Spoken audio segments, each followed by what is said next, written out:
obedient to God, you get ready to encounter your blessing. You thought everything in your life was full of hell and high water, but keep on living the good life that God has called you to live, because you get ready to encounter your blessing. Because when God get ready to set you up, He's not setting you up for just right now, but He's setting you up for generation to generation to generation to come. Because what we have to understand is that when Isaac and Rebecca got together, when Isaac and Rebecca got together, I wish I had some Bible readers in the house.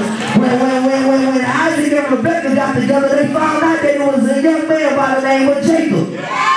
Jacob was a trickster. He was a heel catcher, but they found Jacob. And what did Jacob do? Jacob found a young man by the name of Joseph. And what Joseph wound up doing, he wound up making sure that all the Israelites didn't have to worry no more.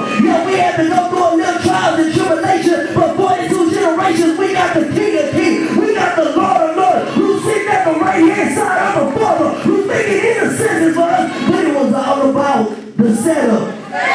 See, I'm getting ready to come to my close this morning. A young man by the name of Stevie Wonder was born blind, but it was all a setup. You see, because he would go on to sell millions and millions of records. You see, a young Whoopi Goldberg was dyslexic when she was growing up, but now she's sitting on one of the #1 talk shows in the United States of America called The View. But it was all just a setup. A young man, an NFL football star by the name of Michael Orr, didn't have a place to live when he was 17 and 18 years old, but he just got through signing a $10 million contract. But it was all just a setup. You see, a young man by the name of Tyler Perry, when he first started doing his play, he couldn't even sell out a play. He couldn't even sell out a 100-room play. But now he got a studio with his name on it called Tyler Perry Studio. But it was all just a setup. So I want to tell somebody this morning, whatever you're going through, whatever obstacle you're dealing with, it's all just a setup. But you better get ready to get your blessing, because God is going to show up and show out every time. Stand on your feet all over the building.